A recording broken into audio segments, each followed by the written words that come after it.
ಒಂದು ಉತ್ತಮವಾದಂಥ ಕಾರ್ಯಕ್ರಮವನ್ನು ತಾವು ಮಾಡ್ತಾ ಇದ್ದಾರೆ. ಯುವಕರೆಲ್ಲ ಸಂಘಟಿತರಾಗಬೇಕು, ಎಲ್ಲ ಜನಾಂಗಗಳು ಸಂಘಟಿತರಾಗ್ತಾ ಇದ್ದಾವೆ. ನಾವು ಕೂಡ ಸಂಘಟನೆಯಲ್ಲಿ ಭಾಗವಹಿಸಬೇಕು, ನಮ್ಮ ಸಮಾಜವನ್ನು ಕೂಡ ಮುಖ್ಯವಾಹಿನಿಗೆ ತರಬೇಕು ಅಂತಕ್ಕಂಥ ಆಲೋಚನೆಯನ್ನು ಇಟ್ಕೊಂಡು ತಾವು ಇತ್ತೀಚೆಗೆ ಇಂಥ ಕಾರ್ಯಕ್ರಮಗಳನ್ನು ಮಾಡ್ತಾ ಇರ್ತಕ್ಕಂಥದ್ದನ್ನು ನಾನು ನೋಡ್ತಾ ಇದ್ದೇನೆ. ಮತ್ತು ಈ ಕಾರ್ಯಕ್ರಮಗಳನ್ನ ಬಹುಶಃ ಹೆಚ್ಚು ಕಾರ್ಯಕ್ರಮಗಳು ಈ ರೀತಿ ಆಗ್ತಾ ಇರಲಿಲ್ಲ. ಅಂದರೆ ಸಂಘಟನೆ ಭಾಳ ಮುಖ್ಯ. ಸಂಘಟನೆ ಇದ್ದಾಗ ಮಾತ್ರ ನಾವೇನಾದರೂ ಕೂಡ ಸಾಧನೆಯನ್ನು ಮಾಡ್ಬೋದು. ನಾವು ಸಂಘಟಿತರಾಗಿದ್ದೇವೆ ಅಂತಂದರೆ ಎಲ್ಲರೂ ಕೂಡ ನಿಮ್ಮ ಮಾತುಗಳನ್ನು ಕೇಳ್ತಾರೆ. ಸಂಘಟನೆ ಇದ್ದೇ ಇರತಕ್ಕಂಥ ಜಾಗದಲ್ಲಿ ಯಾರು ಕೂಡ ನಿಮ್ಮ ಮಾತುಗಳನ್ನ ಆಲಿಸಲ್ಲ. ಅದರಿಂದ ಈ ಒಂದು ಸಂಘಟನೆ ಭಾಳ ಯಶಸ್ವಿಯಾಗಿ ಇತ್ತೀಚಿನ ಯುವಕರೇ ಮಾಡ್ತಾ ಇರ್ತಕ್ಕಂಥ ಸಂಘಟನೆ ಆಗಿದೆ. ಮತ್ತು ಇದೇನಂತ ವಿಶೇಷವಾಗಿ ಇವತ್ತು ತಾವು ಸಚ್ಚಿದಾನಂದ ಸರಸ್ವತಿ ಸ್ವಾಮೀಜಿಗಳನ್ನು ಕರೆಸಿದ್ದೀರ. ಅವ್ರದ್ದು ನಾನು ಯೂಟ್ಯೂಬಲ್ಲಿ ಅವರ ಪ್ರವಚನಗಳನ್ನೆಲ್ಲ ಕೇಳಿದ್ದೇನೆ. ಭಾಳ ಚೆನ್ನಾಗಿ ಅದ್ಭುತವಾದಂಥ ಪ್ರವಚನವನ್ನು ಕೂಡ ಅವರು ನೀಡ್ತಾರೆ. ನಮ್ಮೆಲ್ಲರಿಗೂ ಕೂಡ ಮಾರ್ಗದರ್ಶನವನ್ನು ಕೂಡ ಮಾಡ್ತಾರೆ. ಇವತ್ತಿನ ಸಮಾಜ ಯಾವ ದಿಕ್ಕಲ್ಲಿ ಹೋಗ್ತಾ ಇದೆ ಅಂತೇಳಿ ನಿರ್ಭಯಾನಂದ ಸರಸ್ವತಿ ಸ್ವಾಮೀಜಿಯವರು ಅವರ ಮಾತುಗಳನ್ನು ಕೂಡ ನಾವು ಇತ್ತೀಚಿನ ದಿವಸಗಳಲ್ಲಿ ನಾವು ಕೇಳ್ತಾ ಇದ್ದೇವೆ. ಅದರಿಂದ ಇವತ್ತು ಸಮಾಜ ಯಾವ ದಿಕ್ಕಿನಲ್ಲಿ ಹೋಗ್ತಾ ಇದೆ, ಅದನ್ನು ಯಾವ ರೀತಿ ತಿದ್ದಬೇಕು, ನಾವು ಯಾವ ರೀತಿ ನಡ್ಕೋಬೇಕು ಅಂತಕ್ಕಂಥ ಒಂದು ವಿಚಾರಗಳನ್ನು ನಮ್ಮೆಲ್ಲರೂ ಕೂಡ ನಮ್ಮ ಮನಸ್ಸಿಗೆ ತಟ್ಟಕ್ಕಂಥ ರೀತಿಯಲ್ಲಿ ಅವರ ಪ್ರವಚನಗಳನ್ನು ನಾವೆಲ್ಲ ಕೂಡ ಕೇಳ್ತಾ ಇದ್ದೇವೆ ಅಂತಕ್ಕಂಥ ಮಾತನ್ನು ಹೇಳಿ ನಾನು ಈ ಸಂದರ್ಭದಲ್ಲಿ ಜ್ಞಾಪಿಸ್ಕೋಬೇಕಾಗ್ತದೆ. ನಾನು ರಾಜಕೀಯ ಪ್ರವೇಶ ಮಾಡಿದಂಥ ಸಂದರ್ಭದಲ್ಲಿ ನನ್ನನ್ನು ಈ ಕ್ಷೇತ್ರದಲ್ಲಿ ಪರಿಚಯ ಮಾಡಿದಂಥವರು ನಮ್ಮ ಆಂಜನೇಯ ಗುಪ್ತರವರು. ಅವ್ರನ್ನ ಈ ಸಂದರ್ಭದಲ್ಲಿ ನಾವು ನೆನೆಸ್ಕೋಬೇಕಾಗ್ತದೆ. ರಾಜಕೀಯವಾಗಿ ನನ್ನನ್ನು ಕರ್ಕೊಂಡ್ಬಂದು ಭಾರತೀಯ ಜನತಾ ಪಕ್ಷಕ್ಕೆ ಕರ್ಕೊಂಡೋಗಿ ಟಿಕೆಟ್ ಕೊಡಿಸಿದಂಥವ್ರು. ಅದ್ರ ಜೊತೆಯಲ್ಲಿ ನಮ್ಮ ರಾಮಯ್ಯ ಶೆಟ್ಟರನ್ನು ಕೂಡ ನಾವು ಈ ಸಂದರ್ಭದಲ್ಲಿ ನೆನೆಸ್ಕೋಬೇಕಾಗ್ತದೆ. ನಾನು ರಾಜಕೀಯ ಪ್ರಾರಂಭ ಆಗಿದ್ದು ರಾಮಯ್ಯ ಶೆಟ್ಟರ್ ಅಂಗಡಿನಲ್ಲಿ, ಕಲ್ಲೇಗೇಟ್ ಸರ್ಕಲ್ನಲ್ಲಿ. ಅವ್ರ ಅಂಗಡಿನಲ್ಲೇ ಕೂತ್ಕೊಂಡು ನಾವು ರಾಜಕೀಯ ಮಾಡ್ತಾ ಇದ್ದೇವೆ. ನಾವು ಎಷ್ಟೇ ರಾಜಕಾರಣ ಮಾಡಿದ್ರು ಕೂಡ ಅವತ್ತು ಯಾವತ್ತು ರಾಮಯ್ಯ ಶೆಟ್ಟರು ನೀವು ಆಚೆ ಹೋಗ್ರಿ, ಜನ ಜಾಸ್ತಿ ಅವರೇ ನನಗೆ ತೊಂದರೆ ಆಯಿತು ಅಂತ ಯಾವತ್ತು ಒಂದು ದಿವಸನೂ ಕೂಡ ಅನ್ನಲಿಲ್ಲ ಅವರು. ಆ ರೀತಿ ನಾವು ಅವ್ರನ್ನೆಲ್ಲ ಕೂಡ ನೆನೆಸ್ಕೋಬೇಕಾಗ್ತದೆ. ಅಂದರೆ ರಾಜಕಾರಣ ಬರ್ತಾ ಬರ್ತಾ ಬರ್ತಾ ಬೇರೆ ಬೇರೆ ರೀತಿಗಳಲ್ಲಿ ಬದಲಾವಣೆ ಆಯಿತು, ನಾವು ಕೂಡ ಬದಲಾವಣೆ ಆಗಿದ್ದೇವೆ. ಆದರೆ ನನ್ನ ಮನವಿ ಏನಂತಂದರೆ, ಬೇರೆಯವರ ಮಾತಿಗೆ ಕಿವಿಗೊಡಬೇಡಿ. ಈ ಸಮಾಜದ ಯಾವತ್ತೂ ಕೂಡ ನಾನು ಇರ್ತೇನೆ, ಈ ಸಮಾಜದ ಅಭಿವೃದ್ಧಿಗೆ ನಾನು ಶ್ರಮಿಸ್ತೇನೆ. ಯಾವತ್ತೂ ಕೂಡ ಬೇರೆಯವರ ಮಾತುಗಳಿಗೆ, ಬೇರೆ ಬೇರೆ ರೀತಿ ಮಾತುಗಳಿಗೆ ಕಿವಿಗೊಡದೆ ನೇರವಾಗಿ ನನ್ನನ್ನು ನೀವು ಸಂಪರ್ಕ ಮಾಡಿ. ಈ ಸಮಾಜಕ್ಕೆ ಏನಾಗಬೇಕು ಅಂತಕ್ಕಂಥದ್ದು, ಒಂದು ಸಮಾಜ ಯಾವುದೇ ಒಂದು ಕಡೆ ಗುರುತಿಸ್ಕೋಬಾರ್ದು. ಒಂದು ಕಡೆ ಗುರುತಿಸ್ಕೊಂಡಾಗ ಸಮಾಜ ಅಭಿವೃದ್ಧಿ ಆಗಲ್ಲ. ಸಮಾಜ ಎಲ್ಲಿ ಕೆಲಸ ಆಗ್ತದೆ, ಎಲ್ಲಿ ಅಭಿವೃದ್ಧಿ ಆಗಬೇಕು ಅಂತಕ್ಕಂಥದ್ದನ್ನು ಆಲೋಚನೆ ಮಾಡಿ ನೀವೆಲ್ಲರನ್ನೂ ಕೂಡ ಪ್ರೀತಿಸಬೇಕು. ನಿಮ್ಗೆ ಯಾರು ಸಹಕಾರ ಕೊಡ್ತಾರೆ, ನಿಮ್ಗೆ ಯಾರು ಗೌರವ ಕೊಡ್ತಾರೆ, ಎಲ್ಲರನ್ನೂ ಕೂಡ ಪ್ರೀತಿಸಿದಾಗ ಮಾತ್ರ ಸಮಾಜವನ್ನು ಮುಖ್ಯವಾಹಿನಿಗೆ ತರಲಿಕ್ಕೆ ಸಾಧ್ಯ ಆಗ್ತದೆ. ಸಮಾಜ ಒಂದು ಕಡೆ ಗುರುತಿಸ್ಕೊಂಡ್ಬಿಟ್ರೆ ಬಹುಶಃ ಅವರೇ ಮಾಡ್ತಾರೆ ಬಿಡ ಅಂತೇಳಿ ಬೇರೆಯವರು ಕೂಡ ಉದಾಸೀನ ಮಾಡ್ತಾರೆ. ಅದರಿಂದ ನಾನೇನು ಹೆಚ್ಚಿಗೆ ಮಾತಾಡ್ತಕ್ಕಂಥ ಅವಶ್ಯಕತೆ ಇಲ್ಲ. ನಮ್ಮ ಯುವಜನ ಮಿತ್ರರು ಈ ಒಂದು ಕಾರ್ಯಕ್ರಮದಲ್ಲಿ ನನಗೆ ಭಾಗವಹಿಸೋದಕ್ಕೆ ಒಂದು ಅವಕಾಶವನ್ನು ಮಾಡಿಕೊಟ್ರು. ಇವತ್ತು ಭಾಳ ಕಾರ್ಯಕ್ರಮಗಳಿರ್ತಕ್ಕಂಥದ್ದು, ಭಾಳ ಮದುವೆಗಳಿದ್ದು, ಸುಮಾರು ಕಾರ್ಯಕ್ರಮಗಳಿದ್ದಾವೆ. ಭಾಳ ಒಳ್ಳೆಯ ದಿವಸ ಇವತ್ತು. ಒಂದು ಉತ್ತಮವಾದಂಥ ಕಾರ್ಯಕ್ರಮವನ್ನು ನಮ್ಮ ವಾಸವಿ ಯುವಜನ ಸಂಘದವರು ಮಾಡ್ತಾ ಇದ್ದೀರಾ. ನಿಜವಾಗ್ಲೂ ಕೂಡ ನಿಮಗೆ ತಾಯಿ ವಾಸವಿ ಎಲ್ಲರಿಗೂ ಕೂಡ ಒಳ್ಳೆಯದನ್ನು ಮಾಡಲಿ ಅಂತಕ್ಕಂಥದ್ದನ್ನು ಈ ಸಂದರ್ಭದಲ್ಲಿ ನಾನು ಆಶಿಸ್ತಾ, ಈ ಕಾರ್ಯಕ್ರಮಕ್ಕೆ ನನ್ನನ್ನು ಕರೆಸಿ ತಮ್ಮಗಳ ಜೊತೆ ಬೆರೆತು ನಾಲ್ಕು ಮಾತನಾಡಲು ಅವಕಾಶ ಮಾಡಿಕೊಟ್ಟಂಥ ನನ್ನ ಎಲ್ಲ ಯುವಕ ಮಿತ್ರರಿಗೆ, ವಾಸವಿ ಯುವಕ ಮಿತ್ರರಿಗೆ ವಂದಿಸಿ ಮತ್ತೊಮ್ಮೆ ಪರಮ ಪೂಜ್ಯರ ಪಾದಗಳಿಗೆ ನಮಸ್ಕಾರ ಮಾಡಿ ನನಗೆ ಅವಕಾಶ ಮಾಡಿಕೊಟ್ರೆ ಬೇಜಾರು ಮಾಡ್ಕೊಬೇಡಿ. ರಾಜಕಾರಣಿಗಳು ಹಣೆ ಬರೆಲ್ಲ ಇಷ್ಟ ಕಣೆ ಅಂತ, ಇಲ್ಲ ಲೇಟಾಗಿ ಬರ್ತಾರೆ, ಇಲ್ಲ ಬೇಗ ಹೋಗ್ತಾರೆ. ಬೇಜಾರು ಮಾಡ್ಕೊಳ್ಳೋದು ಬೇಡ. ಅನೇಕ ಕಾರ್ಯಕ್ರಮಗಳಿದ್ದಾವೆ. ಈಗ ನನಗೆ ನಿಮ್ಮೆಲ್ಲರ ಕ್ಷಮೆಯನ್ನು ಯಾಚಿಸಿ, ಪರಮ ಪೂಜ್ಯರ ಕ್ಷಮೆಯನ್ನು ಯಾಚಿಸಿ ನನ್ನನ್ನು ಈ ಕಾರ್ಯಕ್ರಮದಿಂದ ಬೀಳ್ಕೊಡೋದಕ್ಕೆ ಅವಕಾಶ ಮಾಡಿಕೊಡ್ಬೇಕು.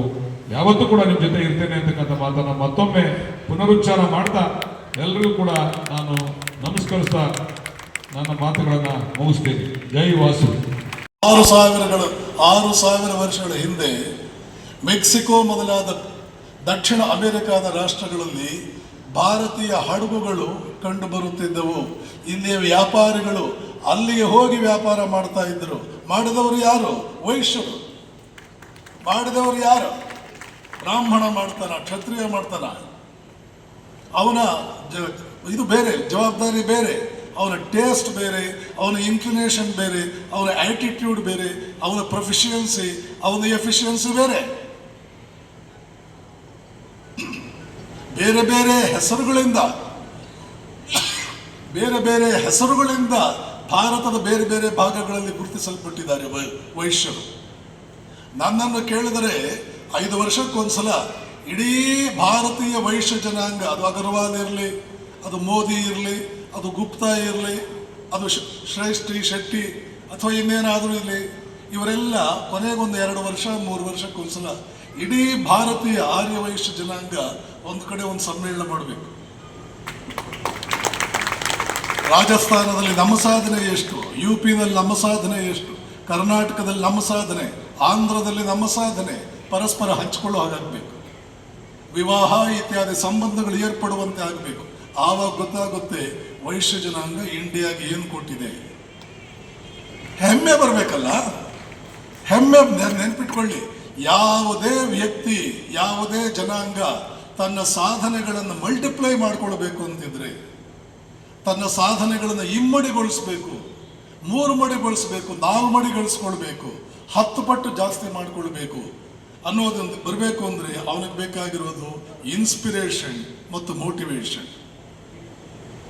ಆ ಇನ್ಸ್ಪಿರೇಷನ್ ಮೋಟಿವೇಶನ್ ಅದು ಹೇಗೋ ಬಂದರೆ ಪ್ರಯೋಜನವಿಲ್ಲ.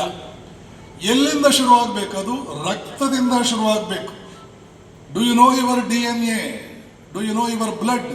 ನಿನ್ನ DNA ಏನು ಗೊತ್ತೇನೋ ವೈಶ್ಯ ಹುಡುಗನೇ, ವೈಶ್ಯ ಹುಡುಗಿಯೇ, ನಿನ್ನ DNA ಏನು ಗೊತ್ತಿದೆಯಾ? ನಿನ್ನ ರಕ್ತ ಏನು ಗೊತ್ತಿದೆಯಾ? ಹೇಗೆ ಬದುಕಬೇಕಿತ್ತು ನಿನಗೆ ಗೊತ್ತಿದೆಯಾ? ಒಂದು ವರ್ಷಕ್ಕೆ 1 ಕೋಟಿ ಗಳಿಸಿದೀಯಾ? ಏನದು ಮಣ್ಣು? ಕೋಟಿ ಇನ್ಕಮ್ ಟ್ಯಾಕ್ಸ್ ಕಟ್ಟು. ಕೋಟಿ ಗಳಿಸೋದೇ ಒಂದು ದೊಡ್ಡದು. ನೀನು ವೈಶ್ಯ, ಲಕ್ಷ್ಮಿ ಇರೋದು ನಿನ್ನ ಪಾಕೆಟ್ನಲ್ಲಿ. ನೀನು ಅವಳಿಗೆ ನೀನು preferred, you are a preferred entity. She prefers you first. ಸಂದರ್ಭ ಬಂದರೆ ಬೇರೆ ಸಾಧನೆಗಳು ಇದೆ. ಈ ದೇಶವನ್ನು ಅತ್ಯಂತ ಅದ್ಭುತವಾಗಿ ಆಳಿ ಇವತ್ತಿಗೂ ಈ ದೇಶದ ಇತಿಹಾಸದಲ್ಲಿ ಸುವರ್ಣಾಕ್ಷರಗಳಿಂದ ಇದನ್ನು ಆಳಿದವರು ಯಾರು? ಅದು ವೈಶ್ಯರೇ. ಗುಪ್ತರ ಸುವರ್ಣಯುಗ ಅಂತಿದೆಯಾ ಹೊರತು ಇನ್ಯಾರದಾದ್ರೂ ಸುವರ್ಣಯುಗ ಇದೆಯಾ? ಈ ಗುಪ್ತರು ಯಾರು? ಗುಪ್ತರ ಸುವರ್ಣಯುಗ ಯಾರೂ ಓದಿರೋದು ಭಾರತೀಯ ಇತಿಹಾಸದಲ್ಲಿ ಗುಪ್ತರ ಸುವರ್ಣಯುಗ. ಇವೆಲ್ಲ ಬೇಕು. ಇಂಗ್ಲೆಂಡು 50 ಅಥವಾ 55, 52, 56 ರಾಷ್ಟ್ರಗಳನ್ನು ಆಳುವುದಕ್ಕೆ ಸಾಧ್ಯವಾಗಿದ್ದು ನಿನ್ನ ಬ್ಲಡ್ ಏನು ಗೊತ್ತೇನೋ ಅಂತವ್ರ ತಂದೆ ತಾಯಿ ಆ ಮಕ್ಕಳಿಗೆ ಹೇಳಿದ್ದುದರ ಒಂದು ಪ್ರಯುಕ್ತ. ಸಾಧಿಸ್ತೇವೆ, ಯಾಕೆ ಸಮ್ಮೇಳನ ಮಾಡ್ತೇವೆ, ಎಷ್ಟು ಸಮ್ಮೇಳನ ಮಾಡಿದ್ದೀವಿ, ಸಮ್ಮೇಳನ ಮೂಲಕ ನಾವು ಕಲ್ತಿದ್ದೇವೆ. ನಮ್ಮಲ್ಲಿ ಇಡೀ ರಾಜ್ಯದ ನಾವೆಲ್ಲ ಇದ್ದೀವಿ. ನಮ್ಮಲ್ಲೂ ವಿವಿಧತೆ ಇದೆ, ಭಿನ್ನತೆ ಇದ್ದಾವೆ. ಒಂದು ಕಡೆ ಸೇರಿ ನಮ್ಮ ಎಲ್ಲ ವಿವಿಧತೆಗಳನ್ನ ಒಂದು ಕಡೆ ಸೇರಿಸಿ ನಾವು ಸಮಾನತೆಯನ್ನು ಕಾಪಾಡುತ್ತಿದ್ದಿಲ್ಲ. ಅದು ಸಮ್ಮೇಳನದ ಮುಖ್ಯ ಉದ್ದೇಶ ಇರುತ್ತೆ. ದಾವಣಗೆರೆಯಲ್ಲಿ ಒಂದು ಭಾಗ ಇದ್ದೀವಿ ನಾವು, ಬಳ್ಳಾರಿ ಅಂತ ಇರ್ತೀವಿ, ಬೆಂಗಳೂರು ಅಂತ ಇರ್ತೀವಿ. ಅದು ನಾವೆಲ್ಲ ಒಂದು ಸೇರಿದಾಗ ನಮ್ಮದೇ ಆದಂಥ ಒಂದು ವ್ಯವಸ್ಥೆಯನ್ನು ತೊಗೊಂಡು ಬರ್ತೀವಲ್ಲ, ಅದು ಕರ್ನಾಟಕ ಆರ್ಯ ಯುವಜನ ಮಹಾಸಭೆ ಮುಖ್ಯ ಉದ್ದೇಶ. ಯುವಜನರು ಕಾಲಕ್ಕೆ ತಕ್ಕಂತೆ ಯಾವ ರೀತಿ ಯುವಜನಿಗೆ ಮಾರ್ಗದರ್ಶನ ಕೊಟ್ಟು ಯುವಜನರನ್ನು ಎತ್ತ ಕೊಂಡೊಯ್ಯಬೇಕು ಅನ್ನೋದು ಕೂಡ ಯುವಜನ ಮಹಾಸಭೆ ಮಾತಾಡೋದೊಂದು ಕೆಲಸ ಇದೆ. ಯುವಜನತೆ ನಮಗೆ ಚೆನ್ನಾಗಿ ಗೊತ್ತಿದೆ, ಈ ದೇಶದ ಬೆನ್ನೆಲುಬು. ಎಲ್ಲಿ ಯುವಜನತೆ ಸ್ಟ್ರಾಂಗ್ ಆಗಿ ನಿಲ್ಲುತ್ತೆ, ಯಾವ ಯುವಜನತೆಗೆ ಮುಂದಾಲೋಚನೆ ಇದೆ, ಯಾವ ಯುವಜನತೆಗೆ ದೂರಾಲೋಚನೆ ಇದೆ, ಆ ದೇಶಕ್ಕೆ ಸರ್ವಾಂಗೀಣ ಅಭಿವೃದ್ಧಿ ಕಟ್ಟಿಟ್ಟುವಂಥ ಬುದ್ಧಿ. ಆದರೆ ಸಾಮಾನ್ಯವಾಗಿ ಇತ್ತೀಚಿನ ಯೋಜನೆಗಳನ್ನ ನೋಡ್ತಾ ಬರ್ತಾ ಇದ್ದೀವಿ. ಒಂದು ಭಾಗ ಚೆನ್ನಾಗಿ ಓದೋರು, ಚೆನ್ನಾಗಿ ಓದಿದ್ಮೇಲೆ ನೀವು ಏನು ಮಾಡ್ತೀರ, ದೇಶ ಬಿಟ್ಟು ಹೋಗ್ತೀವಿ ಅಂತ, ಅದು ಪ್ರತಿಭಾ ಪಲಾಯನ. ಮತ್ತೊಂದು ಭಾಗ ಸ್ವಲ್ಪ ಓದ್ತಾರೆ, ಎಲ್ಲೋ ಬೆಂಗಳೂರಲ್ಲೋ ತುಮಕೂರಲ್ಲೋ ಮತ್ತೊಂದು ಕಡೆ ಎಲ್ಲೋ ಕೆಲಸ ಸಿಗುತ್ತೆ, ಹೋಗೋದು ನಮ್ಮ ಊರಿಂದ ಪಲಾಯನ ಮಾಡೋದು. ಕೆಲವರು ಮಾತ್ರ ಉಳ್ಕೊತಾರೆ ಊರಲ್ಲಿ. ನಮ್ಮ ಥರ ಎಜುಕೇಷನ್ ಕಡಿಮೆ ಇರುತ್ತೆ, ಮುಂದೆಗಡೆ ಕೆಲಸ ಕೊಡೋ ಇರೋ ವ್ಯಾಪಾರ ಮಾಡ್ಕೊಂಡಿರ್ಬೇಕು. ನಾವೆಲ್ಲಾದ್ರೂ ಇರಲಿ, ಮೊದಲು ನಮ್ಮ ಜಾಗ ಹುಟ್ಟಿ ಬಂದಂಥ ಜಾಗದ ಬಗ್ಗೆ ಅಭಿಮಾನ ಇರಬೇಕು. ನಮ್ಮ ಸಂಘಗಳ ಬಗ್ಗೆ ಅಭಿಮಾನ ಇರಬೇಕು. ವಾಸವಿ ಯೋಜನಾ ಸಂಘಗಳು ಕೇವಲ ಒಂದು ಕಾರ್ಯಕ್ರಮಕ್ಕೆ, ವಾಸವಿ ಜಯಂತಿ ಕಾರ್ಯಕ್ರಮ, ದಸರಾ ಕಾರ್ಯಕ್ರಮ ಸೀಮಿತವಾಗಿದ್ದಲ್ಲ. ಇದು ಇಲ್ಲಿ ಧಾರ್ಮಿಕವೂ ಇದೆ, ಆಧ್ಯಾತ್ಮಿಕವೂ ಇದೆ, ಸಾಮಾಜಿಕವೂ ಇದ್ದಾವೆ, ಶೈಕ್ಷಣಿಕವೂ ಇದ್ದಾವೆ. ಈ ಎಲ್ಲ ಕಾರ್ಯಕ್ರಮಗಳು ಮಾಡುವಂಥ ಒಂದು ಶಕ್ತಿ ಇರೋಂಥ ಯುವಜನ ಸಂಘಗಳಿಗೆ ನಮ್ಮ ಯುವಕರು ಹೆಚ್ಚಿನ ಸಂಖ್ಯೆಯಲ್ಲಿ ಇನ್ವಾಲ್ವ್ ಆಗಬೇಕು. ಎಲ್ಲಾದ್ರೂ ಇರಲಿ, ಈ ರಾಜ್ಯದ ಯಾವುದೇ ಭಾಗದಲ್ಲಿದ್ದು ಆಯಾ ಜಾತ್ಯಂತ ಯುವಜನ ಸಂಘಗಳ ಜೊತೆ ನಾವು ಕೈ ಜೋಡಿಸ್ಬೇಕು. ಆದರೆ ನಮಗೆ ಸ್ವಲ್ಪ ವ್ಯಾಮೋಹ ಜಾಸ್ತಿ, ಪರದೇಶಿ ವ್ಯಾಮೋಹ. ನಾವೆಲ್ಲಿರಬೇಕು, ಲಯನ್ಸಲ್ಲಿರಬೇಕು, ರೋಟ್ರೀಸಲ್ಲಿರಬೇಕು, ಎಲ್ಲ ಇಂಟರ್ನ್ಯಾಷನಲ್ ಹೆಸರು ಹೇಳಬೇಕು. ಇತ್ತೀಚೆಗೆ ವಾಸವಿ ಇಂಟರ್ನ್ಯಾಷನಲ್ ಅಂತಲೂ ಬಂದಿದೆ. ನಾವೆಲ್ಲಿರ್ತೀವಿ ಅನ್ನೋದು ಬಹಳ ಮುಖ್ಯ ಅಲ್ಲ, ಎಲ್ಲಿದ್ದು ಏನು ಮಾಡ್ತೀವಿ ಅನ್ನೋದು ಬಹಳ ಮುಖ್ಯ ಇದೆ. ಇವತ್ತಿನ ಸಂಘಗಳಿರಲಿ. ಸಂಘಗಳು ಏನಕ್ಕೆ ಇರಬೇಕು? ಸಮಸ್ಯೆಗಳ ಪರಿಹಾರಕ್ಕೆ ಸಂಘಗಳಾಗಬೇಕು. ಸಂಘಗಳ ಸಮಸ್ಯೆಗಳಾಗಬಾರ್ದು. ಈ ರಾಜ್ಯದಲ್ಲಿರುವಂಥ ಸಂಖ್ಯೆ ನಾವು ಈ ರಾಜ್ಯದ ಜನಸಂಖ್ಯೆಗೆ ಹೋಲಿಸಿದಾಗ ಬಹುಶಃ 1% ಕಡಿಮೆ ಇದ್ದೀವಿ. ಆದರೆ ನಮ್ಮ ಸಂಘಗಳು ಎಷ್ಟಿದ್ದಾವೆ? ಸುಮಾರು 1800 ಸಂಘಗಳಿದ್ದಾವೆ. ಒಂದು ಸುವರ್ಣ ಅವಕಾಶ ಸಿಗುತ್ತೆ ಒಂದು ಸಂಘಟನೆಯ ಶಕ್ತಿಯನ್ನು ತೋರಿಸಲಿಕ್ಕೆ. ಯಾಕೆ ಸಂಘಟನೆಗೆ ಇಷ್ಟು ಒತ್ತನ್ನು ನೀಡ್ತಾ ಇದ್ದೀವಿ? ಯಾಕೆ ಎಲ್ಲರೂ ಮಾತಾಡುವಾಗ ಸಂಘಟನೆ ಅಂತ ಹೇಳ್ತೀವಿ? ಯಾಕೆ ಯುವಕರನ್ನ ಜಾಗೃತಿಗೊಳಿಸಿ ಅಂತ ಹೇಳ್ತೀವಿ? ಕಳೆದ ತಿಂಗಳು ಒಂದು ಘಟನೆ ಆಯಿತು, ನಿಮಗೆಲ್ಲ ಗೊತ್ತಿರ್ಬೋದು. ಮೈಸೂರು ಹಾಸ್ಟೆಲಿನ ಜಾಗದ ಬಗ್ಗೆ ನಿಮಗೆಲ್ಲ ಗೊತ್ತಿದೆ ಅನ್ಸುತ್ತೆ. 108 ವರ್ಷ ಅಣ್ಣ, ನನ್ನ ತಪ್ಪ, 108 ವರ್ಷ ಅಲ್ಲಣ್ಣ, ಅದು ಅರ್ಕಣ ಮೈಸೂರಿನ ಹಾಸ್ಟೆಲ್ ಜಾಗ ಬೋರ್ಡ್ ಇದಾಯ್ತಲ್ಲ. 102 ವರ್ಷಗಳ ಇತಿಹಾಸ ಉಳ್ಳಂತ ಆರ್ಯವೈಶ್ಯ ಸಮಾಜದ ಜಾಗವನ್ನ ಬೆಳಗ್ಗೆ ಇದು ನೋಡ್ತಿದ್ದಾಗೆ ಅಲ್ಲಿ ನೋಟಿಸ್ ಬೋರ್ಡ್ಗೆ ಒಂದು ವಕ್ ಬೋರ್ಡಿನ ನೋಟಿಸ್ ಬರುತ್ತೆ, ಈ ಜಾಗ ನಮ್ದು ಅಂತ. ಎಲ್ಲಿ ಯುವಕರ ಪಾತ್ರ ಇರೋದಿಲ್ಲೋ ಅಲ್ಲಿ ನಮ್ಮ ಆಸ್ತಿಗಳನ್ನ, ನಮ್ಮ ಧರ್ಮದ ಆಸ್ತಿಗಳನ್ನ, ಇನ್ನೊಂದು ಘನತೆಯನ್ನ ನಾವು ಕಳ್ಕೊಳ್ತಾ ಬರ್ತಾ ಇದ್ದೀವಿ. ಎಲ್ಲ ನಮ್ಮ ಯುವಕರಲ್ಲಿ ಸಮಾಜದ ಕಡೆಗೆ ಕೆಲಸ ಮಾಡುವಂತ ಯೋಚನೆ ಕಮ್ಮಿ ಆಗ್ತಾ ಇದೆ. ಅಂತ ಯೋಚನೆಗಳಿಗೆ ಏನ್ ಮಾಡಬೇಕು ಅಂತ ಯೋಚನೆ ಮಾಡಿ ಕಾರ್ಯನಿರ್ವಹಿಸಬೇಕಾಗಿರೋದು ವಾಸವಿ ಯೋಜನಾ ಸಂಘಗಳು. ಇವತ್ತು ನಾವು ವಾಸವಿ ಯೋಜನಾ ಸಂಘಗಳ ಮೂಲಕ ಏನನ್ನ ಮಾಡ್ತೀವಿ? ನೀವು ಯೋಚನೆ ಮಾಡಬಹುದು. ನಾವೆಲ್ಲ ಬೆಳೆದಂತ ವಾತಾವರಣದಲ್ಲಿ ನಮ್ಮನ್ನ ಪ್ರತಿ ಶುಕ್ರವಾರ ತಂದೆ ತಾಯಿಯಂದ್ರು ದೇವಸ್ಥಾನಗಳಿಗೆ ಕರ್ಕೊಂಡು ಹೋಗ್ತಾ ಇದ್ರು. ಇವಾಗ ನಮ್ಮ ಜನರೇಷನ್, ನನ್ನ ಮಕ್ಕಳನ್ನ ಏನಾದ್ರು ದೇವಸ್ಥಾನಕ್ಕೆ ಹೋಗೋಣ ಬನ್ನಿ ಅಂತಂದ್ರೆ, ಯಾಕೆ ಪಾಪ ನಿನ್ ಬರ್ತ್ಡೇನ ಆನಿವರ್ಸರಿನ ಅಂತ ಕೇಳ್ತಾರೆ. ಅಂತ ಒಂದು ಬದಲಾವಣೆ ನಾವು ಇವಾಗಲೇ ತಗೊಂಡ್ಬಿಟ್ಟಿದ್ದೀವಿ. ಅದು ಬದಲಾಗಬೇಕು. ನಮ್ಮ ಘನತೆ, ನಮ್ಮ ಧರ್ಮದ ಒಂದು ಪರಿಚಯವನ್ನ ನಮ್ಮ ಯುವಕರಿಗೆ ಮಾಡಿಸ್ಬೇಕು. ಹಿಂದೂ ಧರ್ಮ ಅಂದ್ರೇನು, ಆರ್ಯವೈಶ್ಯ ಸಮಾಜದ ಸಂಘಟನೆಯ ಶಕ್ತಿಯನ್ನು ನಾವು ಅವರಿಗೆ ಪರಿಚಯವನ್ನು ಮಾಡಬೇಕು. ನಮ್ಮ ಅಮ್ಮನವರ ಚರಿತ್ರೆಯ ಪರಿಚಯವನ್ನು ನಮ್ಮ ಮಕ್ಕಳಿಗೆ ಮಾಡಬೇಕು. ಇಂತಹ ಕಾರ್ಯಕ್ರಮಗಳು ಮಾಡಿದಾಗ ಮಾತ್ರ ಮುಂದಿನ ಪೀಳಿಗೆ ಸಮಾಜದ ಆಸ್ತಿಯಾಗಿ ಬರುತ್ತೆ. ಭಾರತ ದೇಶ, ಆ ಭಾರತಾಂಬೆಯ ಮಡಿಲಲ್ಲಿ ಕನ್ನಡಾಂಬೆಯ ಮಕ್ಕಳಾಗಿ, ಅದರಲ್ಲೂ ಕೂಡ ನಾಡಪ್ರಭು ಕೆಂಪೇಗೌಡ ಜನಿಸಿದಂಥ ಈ ಒಂದು ನಾಡಿನಲ್ಲಿ ನಾವೆಲ್ಲರೂ ಕೂಡ ಧನ್ಯರಾಗಿದ್ದೀವಿ, ನಾವೆಲ್ಲರೂ ಕೂಡ ಶಾಂತರಾಗಿದ್ದೀವಿ. ಬಂಧುಗಳೇ, ಇವತ್ತು ಏನು ಒಂದು ಕಾರ್ಯಕ್ರಮ ನಡೀತಾ ಇದೆ, ಭಾಳ ಸಂತೋಷ ಆಗ್ತಾ ಇದೆ.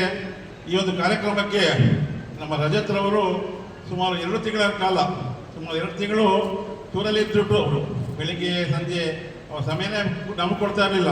ಯಾಕಪ್ಪ ಅಂತಂದರೆ ಎಲ್ಲ ಸಂಘ ನಾನು ಭೇಟಿ ಮಾಡಬೇಕು, ಅವನ್ನ ಇನ್ವೈಟ್ ಮಾಡಬೇಕು ಅಂತ ಕರೀತಾ ಇದ್ರು. ಆದರೂ ಕೂಡ ನಾನು ಅಂದ್ಕೊಳ್ತಾ ಇದ್ದೀನಿ, ಇನ್ನೂ ಸ್ವಲ್ಪ ಜನ ಬರಬೇಕಾಯಿತು. ಕಾರ್ಯಕ್ರಮವನ್ನು ಮಾಡಬೇಕು ಅಂತಂದಾಗ ಹೆಚ್ಚಿನ ಯುವಕರಿದ್ರೆ ಮಾತ್ರ ಸಾಧ್ಯ. ಬಂಧುಗಳು, ಒಂದು ಗಮನಿಸ್ಕೋಬೇಕು ನಾವು, ಆರ್ಯವೈಶ್ಯ ಸಮಾಜದಲ್ಲಿ ಏನಿವತ್ತು ಯುವಕರಿದ್ದೀರ ಎಲ್ಲ ವಿದ್ಯಾವಂತರೇ. ಒಂದು ಕಾಲದಲ್ಲಿ ನಮ್ಮಲ್ಲಿ ವೈಶ್ಯರು ಅಂತ ಹೇಳಿದ್ರೆ ವ್ಯಾಪಾರಸ್ಥರು ಅಷ್ಟೇ. LS ಅಂದರೆ ದೊಡ್ಡದು, SLCಲಿ ಫಸ್ಟ್ ಕ್ಲಾಸ್ ಅಪ್ಪ ನಮ್ಮ ಹುಡುಗ ಅಂತ ಕೇಳ್ತಾ ಇದ್ರು. ಆದರೆ ಇವತ್ತು ನಮ್ಮ ಹುಡುಗರು ರ್ಯಾಂಕ್ ಬರ್ತಾ ಇದ್ದಾರೆ. ನಮ್ಮ ಈ ಒಂದು SLC ವಿಭಾಗದಲ್ಲಿ ಆದಿತ್ಯ ಸಮಿತ್ ಅನ್ನೋ ಹುಡುಗ 622 ಅಂಕ ಕೆಲಸ ಮಾಡಿದ್ದಾನೆ, 625ಕ್ಕೆ. ಅಂಥ ಒಂದು ಪರಿಸ್ಥಿತಿ ನಮ್ಮ ಜನಾಂಗದಲ್ಲಿ ನಿರ್ಮಾಣ ಆಗ್ತಾ ಇದೆ. ಅಂಥ ಒಂದು ವಿದ್ಯಾವಂತರಿದ್ದಾರೆ. ಆದರೆ ಏನಾಗ್ತಾ ಇದೆ ಅಂತಂದರೆ, ಆ ವಿದ್ಯಾವಂತರಾಗಿ ನಮ್ಮ ವೃತ್ತಿಯನ್ನು ಮರೆತು ನಾವು ಬೆಂಗಳೂರಿನ ಮುಖ ಮಾಡ್ತಾ ಇದ್ದೀವಿ. ಇರ್ತಕ್ಕಂಥ ಊರುಗಳಲ್ಲಿ ಯುವಕರ ಸಂಖ್ಯೆ ಕಡಿಮೆ ಆಗ್ತಾ ಇದೆ. ಕಾಲಕ್ರಮೇಣ ಮಾಗಡಿಯಲ್ಲಿರ್ಬೋದು, ಬೇರೆ ಊರಲ್ಲಿರ್ಬೋದು, ನಮ್ಮ ಕುಟುಂಬಗಳ ಸಂಖ್ಯೆ ಕಡಿಮೆ ಆಗ್ತದೆ. ಯಾಕೆಂತಂದರೆ ನಾವೆಲ್ಲರೂ ಓದಿದ್ದೀವಿ, ಒಂದು ಕೆಲಸ ಮಾಡಬೇಕು. ಯಾಕೆ ಓದಿದ್ರೆ ಸಂತೋಷ, ಜೊತೆಗೆ ನೀವು ಯಾವುದಾದ್ರೂ ಒಂದು ಸ್ವಂತ ವೃತ್ತಿಯನ್ನು ಮಾಡಿ ಒಂದು 50 ಜನಕ್ಕೆ ಕೆಲಸ ಕೊಡುವಂಥ ಒಂದು ಕೆಲಸವನ್ನು ಮಾಡಿ. ಯಾಕಾಗೋದಿಲ್ಲ? ನಾವು ಯಾರೋ ಕೆಳಗಡೆ ಕೆಲಸ ಮಾಡೋದಕ್ಕಿಂತ ಏನಿವತ್ತು ನಮ್ಮ ಹುಡುಗರು ಸೇರಿದಿಲ್ಲ, ಇಂದಿನ ಯುವಕರೇ ಮುಂದಿನ ಪ್ರಜೆಗಳು, ನೀವೆಲ್ಲರೂ ಕೂಡ ಕೇವಲ ಒಂದು ಕ್ಷೇತ್ರಕ್ಕೆ ಸೀಮಿತ ಆಗಬೇಡಿ. ರಾಜಕೀಯಕ್ಕೂ ಬನ್ನಿ. ಯಾಕೆಂತಂದ್ರೆ ಇವತ್ತು ರಾಜಕೀಯದಲ್ಲಿ ಇಲ್ಲ ನಾವು ಏನೂ ಸಾಧ್ಯ ಮಾಡೋಕ್ಕಾಗಲ್ಲ. ನಮ್ಮ ಅಧ್ಯಕ್ಷರು ಹೇಳಿದ್ರು, ದಾವಸ್ಪೇಟೆ ಇರ್ತಕ್ಕಂಥ ಜಮೀನನ್ನು ನಾವು ಪಡ್ಕೊಳಕ್ಕಾಗಲಿಲ್ಲ, ಅಷ್ಟೊಂದು ಕಷ್ಟ ಆಗ್ತಾ ಇದೆ ಅಂತಂದ್ರೆ ನಮ್ಮ ದೌರ್ಬಲ್ಯ. ಯಾವ ರಾಜಕೀಯದಲ್ಲಿ ಇಲ್ಲ ನಾವು ಯಾರಾದರೂ ಒಂದು ರಾಜಕೀಯದಲ್ಲಿ ಒಂದು ಗಣ್ಯ ವ್ಯಕ್ತಿಗಳಾಗಿದ್ದರೆ ಒಂದು ಸಾಧನೆ ಮಾಡ್ಬೋದಾಯಿತು. ಹಾಗಾಗಿ ಮುಂದಿನ ದಿನಗಳಲ್ಲಿ ರಾಜಕೀಯಕ್ಕೂ ಬನ್ನಿ, ಸೇವೆಯನ್ನು ಮಾಡಿ, ನಿಮ್ಮ ವೃತ್ತಿಯನ್ನು ಮಾಡಿ, ನಮ್ಮ ಸಮಾಜದ ಒಂದು ಅಭಿವೃದ್ಧಿಗೆ ನೀವೆಲ್ಲ ಶ್ರಮಿಸಿ ಒಂದು ಸಹಕಾರವನ್ನು ಕೊಡಬೇಕು ಅಂತ ಪ್ರಾರ್ಥನೆ ಮಾಡ್ಕೊಳ್ತಾ ನಮ್ಮ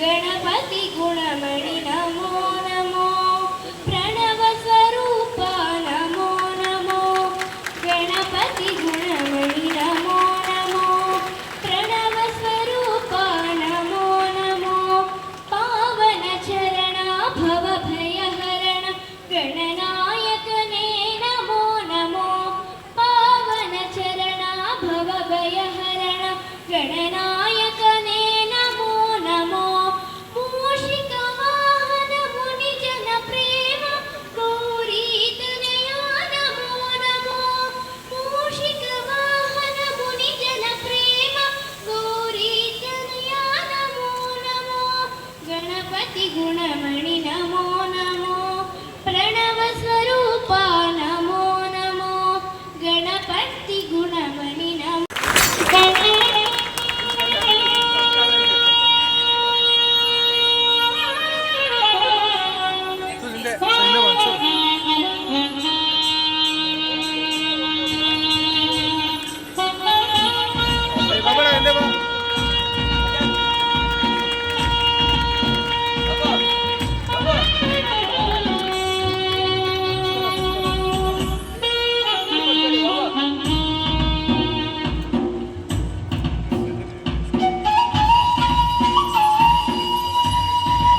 ಸಮ್ಮೇಳನ ಮಾಡುವಂಥದ್ದು ಎಲ್ಲ ವಯೋಮಿತಿಯವರಿಗೆ, ಜೊತೆಗೆ ನಮ್ಮ ಕುಲಬಾಂಧವರ ಒಗ್ಗಟ್ಟಿನ ಸಂಘಟನಾ ಶಕ್ತಿ, ಆಮೇಲೆ ಒಗ್ಗಟ್ಟಿನ ಪ್ರದರ್ಶನ ಮಾಡುವಂಥ ಕಾರ್ಯಕ್ರಮ ಸಮ್ಮೇಳನ, ಅದನ್ನು ಸಮ್ಮಿಲನ ಅಂತಲೂ ಹೇಳ್ಬೋದು.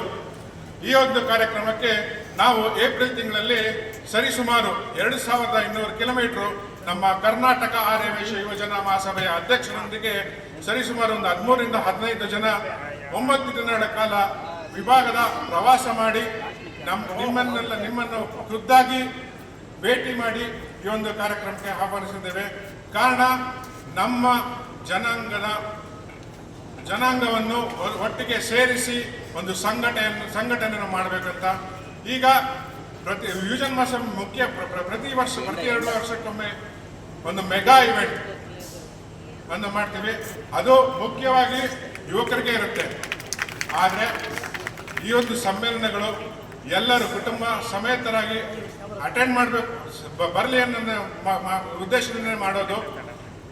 ಕಳೆದ ಫೆಬ್ರವರಿ ತಿಂಗಳಲ್ಲಿ ಸರಿಸುಮಾರು 1100 ಜನರನ್ನು ಯುವಕರ ಪಡೆಯನ್ನು ನಮ್ಮ ರಾಜ್ಯಾಧ್ಯಕ್ಷರ ಅಧ್ಯಕ್ಷತೆಯಲ್ಲಿ ನಮ್ಮ ಯುವಜನ ಮಹಾಸಭಾ ತಂಡ ಒರಿಸ್ಸಾದ ಪುರಿ ಜಗನ್ನಾಥನ ದರ್ಶನಕ್ಕೆ ಕರೆದುಕೊಂಡು ಹೋಗಿ ಅಲ್ಲಿ ಯುವಕರ ಸಬಲೀಕರಣ, ಆಮೇಲೆ ನಮ್ಮ ಸಂಘಟನೆಯನ್ನು ಹೆಚ್ಚಿಸಲು ಈ ಕಾರ್ಯಕ್ರಮ ಹಮ್ಮಿಕೊಂಡಿದ್ವಿ. ಅದಾದ ನಂತರ ನಾವು ಈಗ ಹಮ್ಮಿಕೊಂಡ ಕಾರ್ಯಕ್ರಮ ಯುವಜನ ಕಲ್ಪತರು ವಿಭಾಗದ 12ನೇ ಸಮ್ಮೇಳನ. ಈ 2015ರಂದು 9ನೇ ಸಮ್ಮೇಳನ ನಮ್ಮ ವಾಸವಿ ಯುವಜನ ಸಂಘದ ಮಾಗಡಿಗೆ ಆತಿಥ್ಯದಲ್ಲಿ ನಡೆಸುವಂಥ ಅವಕಾಶ ಸಿಕ್ಕಿತ್ತು, ಶ್ರೀಯುತ SN ಸಬರೀಶ್ ಅವರ ಅಧ್ಯಕ್ಷತೆಯಲ್ಲಿ. ಈಗ ಮತ್ತೊಮ್ಮೆ 12ನೇ ಸಮ್ಮೇಳನ ನಮ್ಮ ಮಾಗಡಿ ವಾಸವಿ ಯುವಜನ ಸಂಘಕ್ಕೆ ಮತ್ತೊಮ್ಮೆ ಬಂದಿದೆ. ಈ ಕಾರ್ಯಕ್ರಮಕ್ಕೆ ತಾವೆಲ್ಲರೂ ಹೆಚ್ಚಿನ ಸಂಖ್ಯೆಯಲ್ಲಿ ಬಂದು ನಮ್ಮ ಕಾರ್ಯಕ್ರಮ ಯಶಸ್ವಿಗೊಳಿಸಿದ್ರ. ಹಾಗೆ ಈ ಕಾರ್ಯಕ್ರಮಕ್ಕೆ ಬಂದಿರೋಂಥ ಈಗಾಗಲೇ ನಮ್ಮ ತಂಡದವರು ನೋಟ್ ಮಾಡ್ಕೊಂಡಿದ್ದಾರೆ. 3 ಪ್ರಶಸ್ತಿಯನ್ನು ಕೊಡುವಂಥದ್ದಾಗುತ್ತೆ. ಒಂದು ನಮ್ಮ ಮಾಗಡಿಯಿಂದ ಅತ್ಯಂತ ದೂರದಿಂದ ಬರುವಂಥ ಸಂಘದವ್ರಿಗೂ ಒಂದು ಪ್ರಶಸ್ತಿ ಇರುತ್ತೆ. ಆಮೇಲೆ ಹೆಚ್ಚಿನ ಸಂಖ್ಯೆಯಲ್ಲಿ ಬಂದವರಿಗೆ ಒಂದು ಪ್ರಶಸ್ತಿ ಇರುತ್ತೆ. ಮುಂಬರುವಂಥ ಕಾರ್ಯಕ್ರಮದಲ್ಲಿ ಅಡ್ವಾನ್ಸ್ ಮಾಡಿ ನಿಮ್ಗೆ ಕೊಡುವಂಥದ್ದಾಗುತ್ತೆ.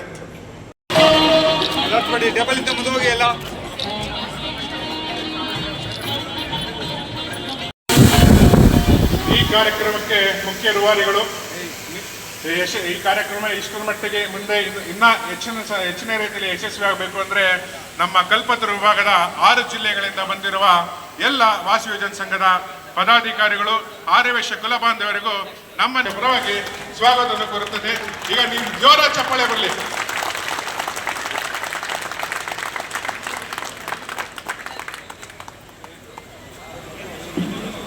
ವೇದಿಕೆ ಮೇಲೆ